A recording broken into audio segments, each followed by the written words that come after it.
Hello everybody, welcome to Protech. आज हमारी video का जो विषय है वो है आरक्षण। आरक्षण को लेकर हमारा समाज आज दो वर्गों में बंट चुका है। पहला जो आरक्षण को सपोर्ट करता है और दूसरा जो आरक्षण को सपोर्ट नहीं करता। इसमें मेन वही है कि जिसे आरक्षण मिलता है वो आरक्षण को सपोर्ट करता है तथा जिसे आरक्षण नहीं मिलता वो आरक्षण को सपोर्ट नहीं करता। लेकिन कहीं ना कहीं हमारे समाज में यह भी सत्य हो गया कि आज आरक्षण का उद्देश्य सामाजिक ना होकर के, यानी कि दलित वर्ग को आगे बढ़ाने ना होकर के बल्कि एक राजनीतिक शक्ति को स्थापना करने के लिए इसका उद्देश्य हो गया। तो चलिए आज के इस वीडियो में हम आरक्षण के मुद्दे को जानने का प्रयास करेंगे। हम आरक्षण के मुद्दे में मंडल आयोग कमीशन द्वारा जो दी गई सिफारिशें थी, जिसे पदोन्नति में आरक्षण यानी कि पद की उन्नति में, नौकरी लगने के बाद में पद की उन्नति में जो आरक्षण दिया जाता है, उसमें मंडल आयोग की कमीशन के बारे में आरक्षण की जो अधिकतम मात्रा थी उससे संबंधित तथा रिक्त सीटों पर किस प्रकार से आरक्षण होगा उसको लेकर जो मंडल आयोग ने सिफारिश दी थी, और मंडल आयोग की सिफारिश को उसके बाद में नरसिंगा राम गवर्नमेंट द्वारा जो अप्लाई कर दी गई थी, उसके बाद में इंदिरा साहनी ने सुप्रीम कोर्ट में केस चला, इंदिरा साहनी वर्सेस भारत संघ, जिसके बाद में सुप्रीम कोर्ट ने इस महत्वपूर्ण विषय और गंभीर विषय पर अपना क्या निर्णय दिया, उस निर्णयों के बारे में आज हम हमारे आज की वीडियो पर बात करने वाले हैं। तो यदि इस वीडियो में मुझसे किसी प्रकार की गलती हो जाए, कोई फैक्ट्स में गलती हो जाए, तो प्लीज़ मुझे माफ़ कीजिएगा। लेकिन आज का हमारा वीडियो बहुत ही इंपॉर्टेंट और बहुत ही इंटरेस्टिंग होने वाला था। तो चलिए पहले स्टार्ट करते हैं Indira Sahni versus Bharat supreme court के इस केस को। इस केस में सुप्रीम कोर्ट से लगभग 5 सवालों के आंसर जानने का प्रयास किया गया, यानी कि सुप्रीम कोर्ट ने मेनली इन 5 क्वेश्चनों पर अपना निर्णय बताया था। पहला, पिछड़ा वर्ग आखिर में है कौन। दूसरा क्वेश्चन, पदोन्नत में आरक्षण ऑफ एससी और एसटी, यानी कि एससी और एसटी समुदाय को पदों की उन्नति में, नौकरी लगने के बाद में उनकी पद की उन्नति में जो आरक्षण दिया जाता है, क्या यह सही है या गलत है। उसके बाद में तीसरा क्वेश्चन, आरक्षण की अधिकतम मात्रा कितनी होनी चाहिए।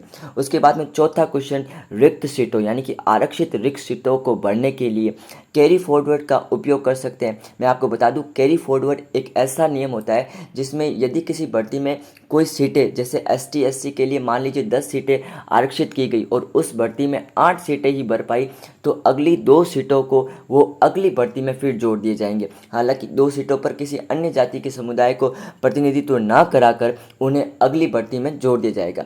इसके बाद में सुप्रीम कोर्ट का 5वां क्वेश्चन, पिछड़ों में क्या सभी की स्थिति एक जैसी है या इनमें भी कोई वर्ग एक अधिक पिछड़ा हुआ है या कोई आगे अच्छा सुधार कर रहा है। तो चलिए इन प्रमुख 5 क्वेश्चनों में सुप्रीम कोर्ट ने अपना क्या जवाब दिया, आइए इसको जानने का प्रयास करते हैं।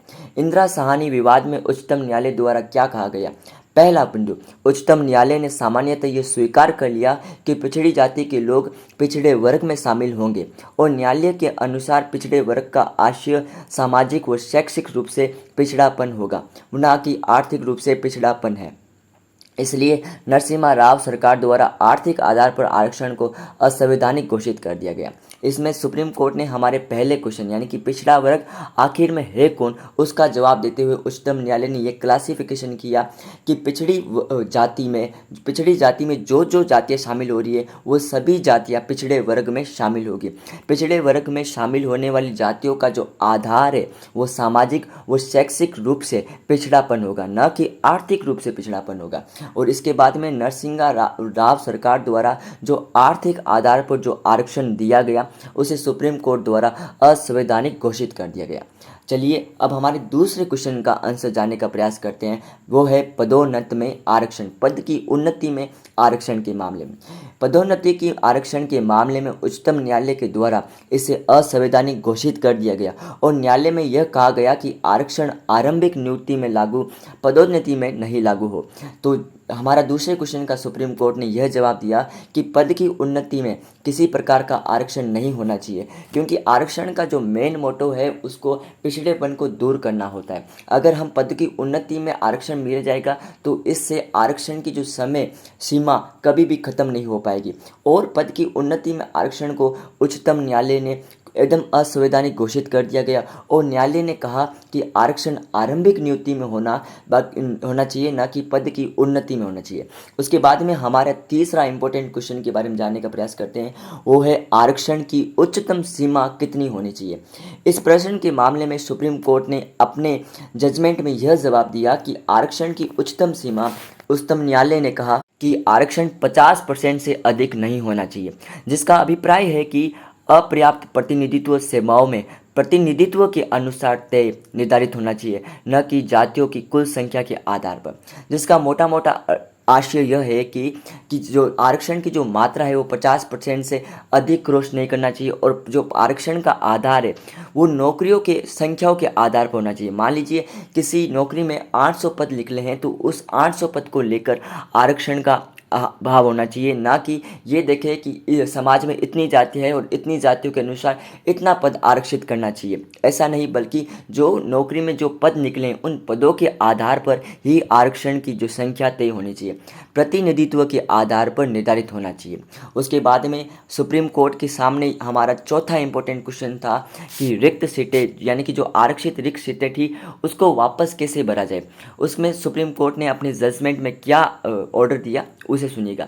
उच्चतम न्यायालय ने कैरी फॉरवर्ड रूल को संवैधानिक माना, जिसका अभिप्राय है आरक्षित वर्ग को रिक्त पदों को अगले वर्ष आगे बढ़ाकर भरा जा सकता है। लेकिन इसमें भी सुप्रीम कोर्ट ने एक शर्त रखी कि इसमें 50% की सीमा का उल्लंघन नहीं होना चाहिए। यानी कि मोटा मोटा हमारे इस प्रश्न का अभिप्राय सुप्रीम कोर्ट ने यह दिया कि हाँ, रिक्त सीटों में, आरक्षित रिक्त सीटों में कैरी फॉरवर्ड रूल का प्रयोग कर सकते हैं। कैरी फॉरवर्ड रूल यानी कि जो सीटें पिछले भर्ती में जो खाली रह गई थी उन्हें अगली भर्ती में उनके साथ जोड़ा जाए, और उन पर एक शर्त यह रख दी गई कि 50% की जो सीमा है उसका उल्लंघन नहीं होना चाहिए।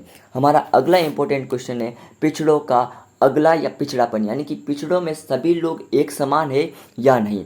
इसमें सुप्रीम कोर्ट ने अपना जजमेंट में उत्तर दिया कि उच्चतम न्यायालय ने यह किया कि पिछड़ी जातियों में जो व्यक्ति राष्ट्रपति, प्रधानमंत्री या फिर अखिल भारतीय सेवा या फिर उच्च सैन्य पदों पर नियुक्त थे उन्हें पिछड़े वर्ग में शामिल नहीं, बल्कि उन्हें क्रीमी लेयर का नाम दिया जाएगा, और बाकी क्रीमी लेयर का निर्धारण उच्चतम न्यायालय ने राज्य पर छोड़ दिया। इस तरह सुप्रीम कोर्ट ने उच्च पिछड़े वर्ग को दो प्रकार के भागों में बांट दिया। पहला क्रीमी लेयर और नॉन क्रीमी लेयर, यानी कि क्रीमी लेयर जो पिछड़े वर्ग में वह जातियाँ जो अच्छा कर रही है, जो असंवैधानिक पदों में जैसे राष्ट्रपति, प्रधानमंत्री या फिर सेना के उच्च पदों में या फिर अखिल भारतीय सेवा जैसी पदों पर स्थानांतरित है, उन्हें क्रीमी लेयर में रखा जाएगा और उन्हें आरक्षण प्राप्त नहीं होगा, उन्हें सामान्य की तरह व्यवहार किया जाएगा। और दूसरा नॉन क्रीमी लेयर जो कि असली में पिछड़ापन से पीड़ित है, शोषित है, उनको आरक्षण दिया जाएगा। उच्चतम न्यायालय के इस फैसले के बाद में क्या समस्या उत्पन्न हुई वो भी हम देख लेते हैं। उच्चतम न्यायालय के इस फैसले के बाद में जो समस्या उत्पन्न हुई थी, पहला कि उच्चतम न्यायालय ने यह दिया कि 50% से ज़्यादा आरक्षण पार नहीं होना चाहिए, लेकिन उस समय तमिलनाडु स्टेट में 69% से भी ज़्यादा आरक्षण पार हो चुका था। उसके बाद में दूसरा जो था वो था कि पदोन्नति में जो आरक्षण था उसे सुप्रीम कोर्ट ने असंवैधानिक घोषित कर दिया गया था। लेकिन राजनीतिक दलों तथा सरकार का मानना यह था कि अगर पदोन्नति में आरक्षण दिया जाए तो ये राजनीतिक दृष्टि से और इम्पोर्टेंट हो जाएगा। इसके बाद 77 कॉन्स्टिट्यूशन अमेंडमेंट किया गया, जिसमें एक नया आर्टिकल जोड़ा गया, ना आर्टिकल 16(4)(a) जोड़ा गया, जिसके तहत पदोन्नति में आरक्षण को भी शामिल कर दिया गया। अगला हुआ आरक्षण, तीसरा महत्वपूर्ण आरक्षण हुआ है उसके बाद में 81 कॉन्स्टिट्यूशन अमेंडमेंट, जिसके द्वारा आर्टिकल 16 का 4(b) को जोड़ा गया, जिसमें कैरी फॉरवर्डिंग रूल में 50% की जो सीमा जो सुप्रीम कोर्ट ने तय की थी उसको भी हटाकर 50% की सीमा को पार करने का भी प्रावधान जोड़ दिया गया। इस प्रकार से जिस प्रकार सुप्रीम कोर्ट ने आरक्षण के इस मुद्दे पर अपना फैसला इंदिरानी जो केस में दिया था, उन सभी फैसलों को नज़रअंदाज करके 77 कॉन्स्टिट्यूशन अमेंडमेंट, 81 कॉन्स्टिट्यूशन अमेंडमेंट के द्वारा उन्हें नज़रअंदाज कर दिया गया, और पदोन्नति में आरक्षण तथा कैरी फॉरवर्ड रूल में 50% की सीमा को क्रॉस करना भी आरक्षण में शामिल कर दिया गया। मैं आशा करता हूँ ये वीडियो आपके लिए बेनिफिशियल होगा। यदि इसमें कोई भी इंपॉर्टेंट पार्ट में यदि कोई गलती हो तो मुझे क्षमा जरूर कीजिएगा, और यदि कोई इन्फॉर्मेशन आपको बेनिफिशियल लगती है तो प्लीज़ इसको लोगों के साथ ज़रूर शेयर कीजिएगा। Thank you for watching. Please subscribe ProTouch for more informative contents. Thank you so much.